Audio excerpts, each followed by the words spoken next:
Welcome to FRCmedia News for Thursday, August 4th, 2022. I'm Keith Tebow.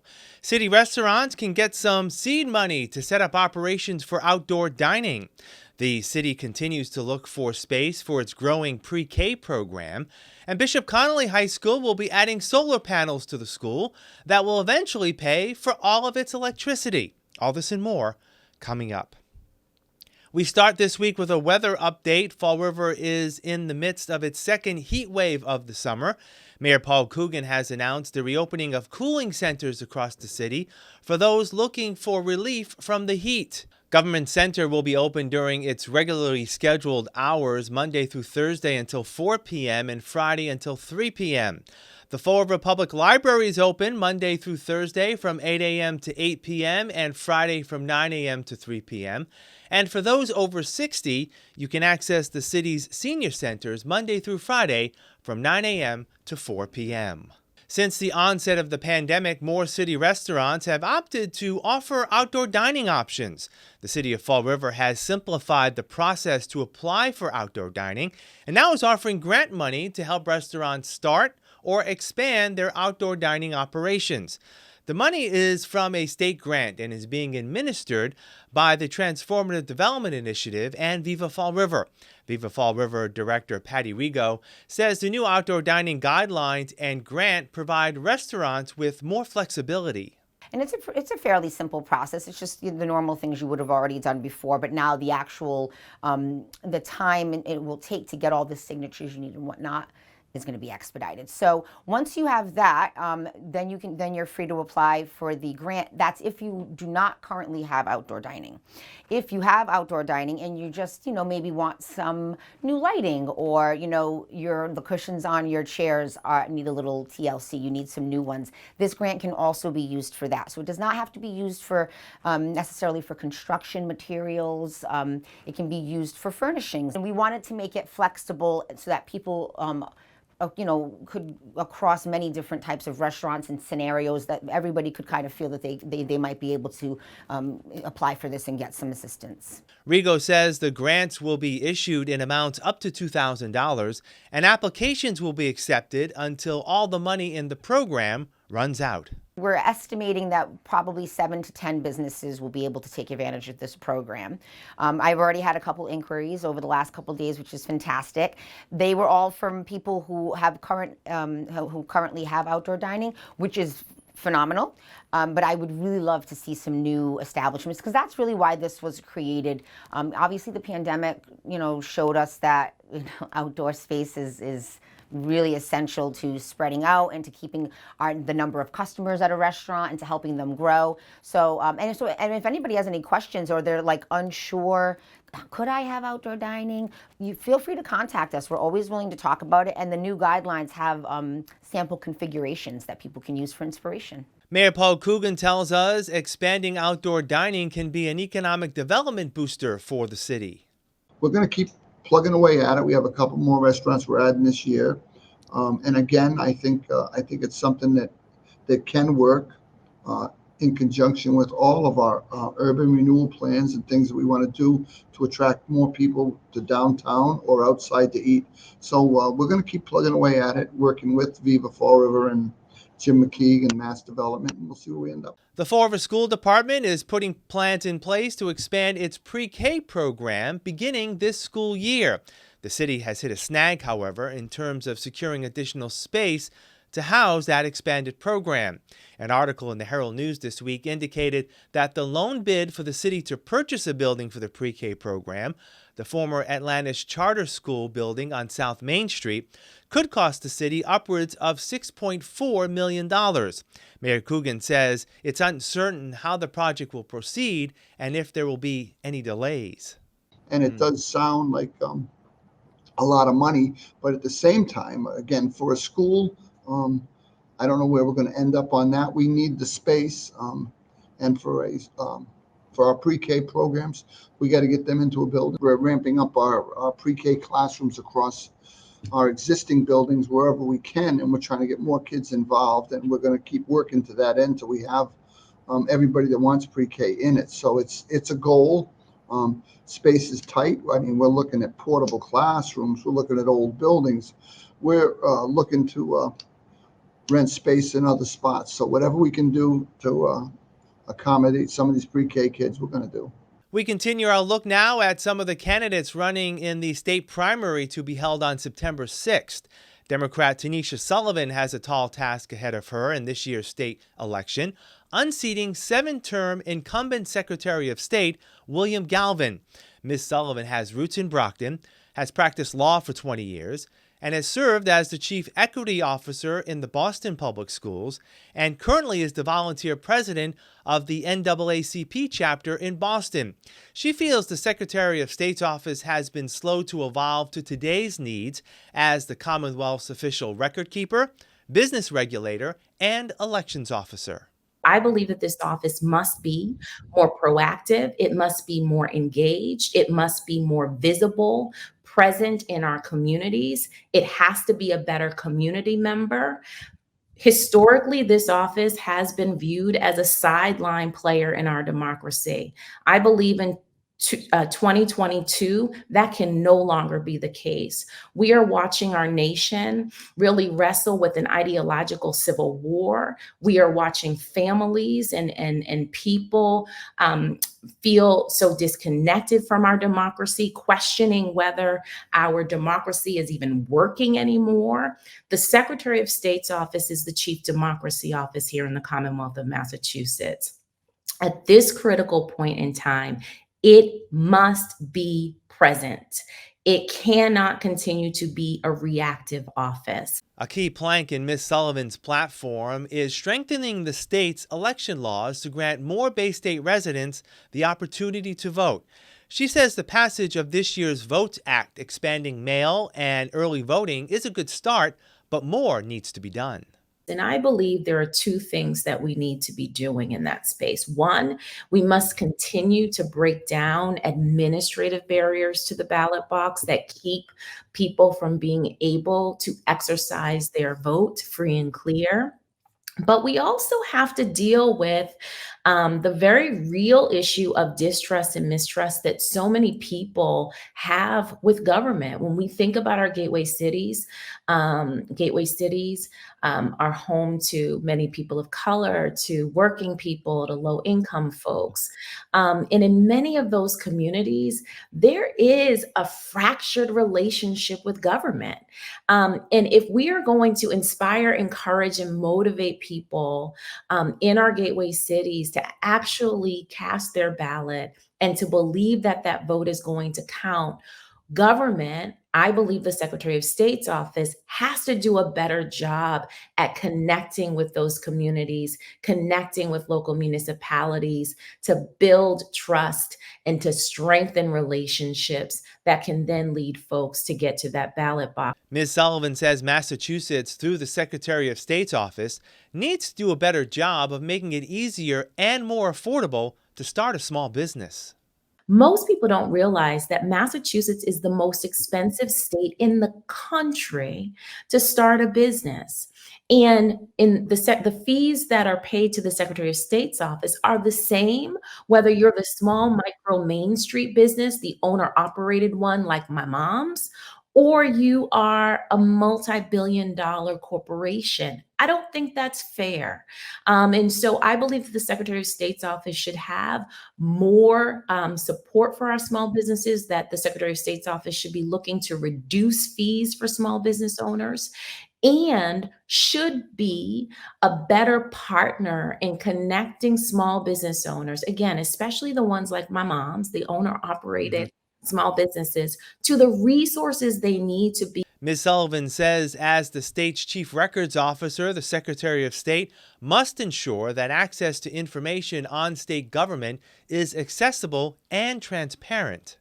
The issue here is that this office historically has not taken an active role in helping to improve increase the transparency of our state government.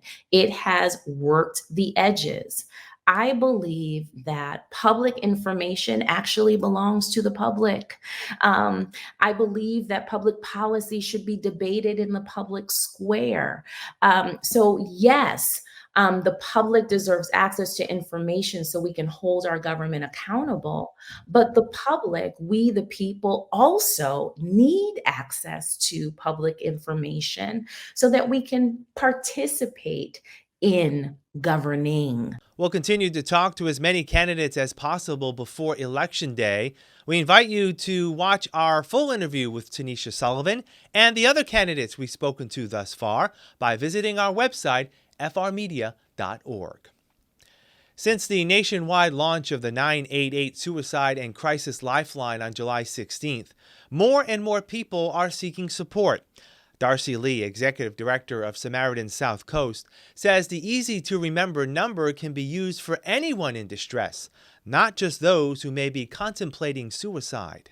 In mental distress, people can call the 988 Lifeline, and what we will do for them, if they are in imminent danger, we can connect them with the services that they need. If they need rescue, fire, police, we can provide that connection and send rescue and fire and police to them while remaining on the phone with them, helping to keep them safe and diffuse their emotions.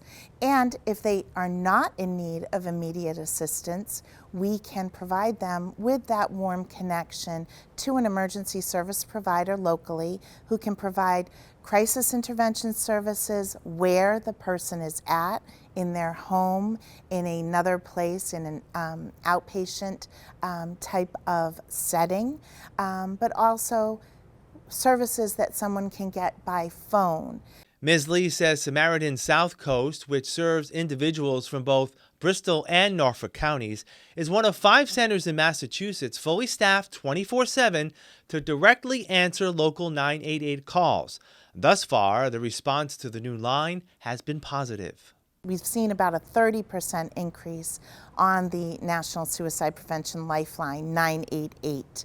And that's important because we know that people may have felt a little bit of a stigma calling a suicide crisis hotline before when they needed emotional help. And by calling 988, just as if you were in an accident, you wouldn't hesitate to call 911. There should be no stigma around calling 988. By calling 988, you can get the emotional assistance that you need. You don't have to be suicidal. By talking, you can help diffuse your emotions. It's free, it's confidential, and if you need additional services, we can help provide you with a warm handoff, a warm connection to emergency service providers. The 988 Lifeline is not just for individuals seeking help. A family member or friend can also utilize the 988 Lifeline to express concerns over the well-being of a loved one. Expressing a concern is important because you might not know where to turn, and that's affecting your own mental health as well. So we will take care to listen to your concerns and help provide you with an avenue of helping that person, an avenue to help that person. And very often we can provide the resources that someone might need, whether it is to connect to an emergency service provider or a clinician or a therapist, or we could provide the advice to speak to someone's primary care physician or to access their therapist as well. Ms. Lee says normally during the warmer weather months, Samaritan South Coast will see an increase in the number of Lifeline calls. For people who are depressed or lonely, the spring and summer can be a really difficult time. They're encouraged, get out there, enjoy life, but if they can't do that, that's a really hard thing to hear all the time.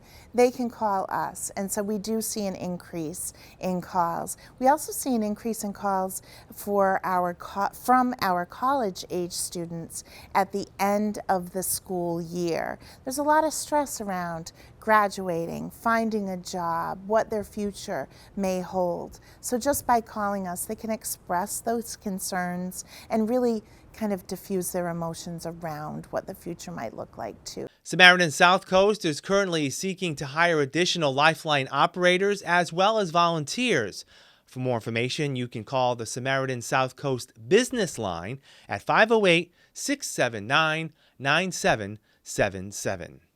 Here's an update now on the latest status of COVID-19 in Fall River based on a report released last Thursday, July 28th.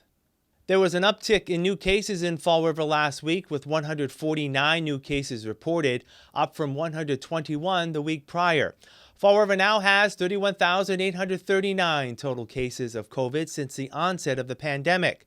Vaccination rates remain flat, with 68% of city residents having received at least one dose of the vaccine and 60% of all residents fully vaccinated. Only 27% of all city residents have received the COVID vaccine booster. We'll be back with more FRC Media News after this. Here are some job descriptions on the latest hot jobs list from the MassHire Fall River Career Center. Metal worker. Tech Etch Incorporated, located at 100 Rickenbach Road, is looking for a full-time metal worker responsible for fabricating various products using miscellaneous metal, mesh, and/or honeycomb components. Job number 173-69229. Remote Senior Web Analyst. Custom Inc. seeks a full-time remote senior web analyst to provide detailed analysis, insights, and recommendations in support of Custom Inc.'s customer-facing products. Job number 173-71859. Medical Scheduler. Primacare, located at 277 Pleasant Street, is seeking a full-time medical scheduler to answer incoming phone lines to schedule appointments for provider offices and assist patients with rescheduling tests as needed. Job number 173-70465. Guidance Counselor. The Fall River Public School Department, located at 417 Rock Street, is looking for a full-time guidance counselor. For more information, call 508-675-8230. Hub International, located at 222 Milliken Boulevard, has an immediate need for the following full and part-time positions. Commercial Insurance Account Manager. Job number 173-74193. Personal Insurance Senior Account Manager. Job number 173-73925. For more information about these or other positions, visit MassHire JobQuest at jobquest.dcs.eol.mass.gov or call the MassHire Fall River Career Center at 508-730-5000. Bishop Connolly High School will soon become greener after its announcement last week that it's working with a Boston-based energy firm to install solar panels on the roof of its Elsbree Street campus. Bishop Connolly will become the third school within the Diocese of Fall River that will commission Resident Energy in constructing the solar panel array. The Bishop Connolly project is actually a really large project. It's going to cover 10 different roof surfaces across the building. It's 545 kilowatts, and it's going to cost the school about $1 million, but they'll see about $2 million worth of savings across the 25-year lifespan of the solar panels. It's a behind-the-meter system, which means that electricity from the panels will be used at the school before it goes back to the grid, and any excess energy will flow straight back to the grid. There's no batteries on site. And so the school will get electricity credits on their bill for any electricity that they produce that they do not use. And then that can go towards any electricity that they're taking from the grid, say at night when the solar panels aren't producing as much electricity. Principal Kathleen St. Laurent says the school is excited to take part in the project. Certainly the cost is very, very important, but equally as important is natural resources, and in line with our mission as a school to be good stewards of our resources. It's a great lesson for our students and being good community partners as well. The school hopes to use the installation of the solar panels as an educational opportunity for students. The Resident has a great educational program that they're launching, Students for Solar. And they will work with us to really help our students from start to finish see how the process unfolds. In addition, working with our engineering and STEM coordinator, we love to have real-world experiences be part of our curriculum. So we will tie in the solar project initiative both to our science and engineering curriculum and to engineering design opportunities that we give our students, STEM projects projects throughout the year, a first-hand look for them. The project is still in the planning stages, but will likely start making an impact at the school sometime next year. So right now we're looking at an installation date of next summer or maybe early fall. Like I said, we're fairly early in the process right now, looking into structural and electrical feasibility, connecting with the grid, permitting. All of these things can take a really long time on a project of this size. Things can come up, but we're fairly optimistic that it could be next summer. And then the school, it takes a little while for the electricity to start flowing to get permission to operate. But late next year is when we're hoping the school to be able to see some of the benefits. And finally, the city paid tribute last night to a Fall River musical legend. An event was held at Heritage State Park to commemorate the career of Joe Raposo, the genius behind the music on Sesame Street. Mayor Paul Coogan officially declared Wednesday Joe Raposo Day in Fall River. He's a legendary figure, both in TV, music. I know we had a long time ago, I think we named the music wing up at Durfee High School for him. He's someone that we should give all due homage to. He put Fall River on the map with his work. Just that one song, "Sing," from Sesame Street, is probably known by everybody in the country and halfway around the world. So that alone is worthy of this kind of honor. It's a tremendous honor for me and my family to receive such a recognition from the city of Fall River. To have it be Joe Raposo Day on August 3rd is just, it means a lot to us, to my entire family, my brothers, my sisters, all of my cousins, many of my cousins who are here today. We love Fall River and we're always so happy to come home. So thank you for having us. We'll take a break and we'll wrap up this edition of FRC Media News right after this. Welcome to Hot Dogs and Cool Cats. Aside from dogs and cats here at the shelter, we get various other animals. We have a ton of guinea pigs. These guys are pretty young. A lot of times people surrender them because their children, they're good first-time pets, but then the children often lose interest in them, or they go back to school and then they don't have the time. And a lot of people just lose interest after a while, but they're great for apartments. They're quiet animals. They don't, cause any trouble. These guys are a little skittish, but they are able to be picked up and handled. They do get a little nervous at first, but if you take your time and go slow in picking them up, they're fine.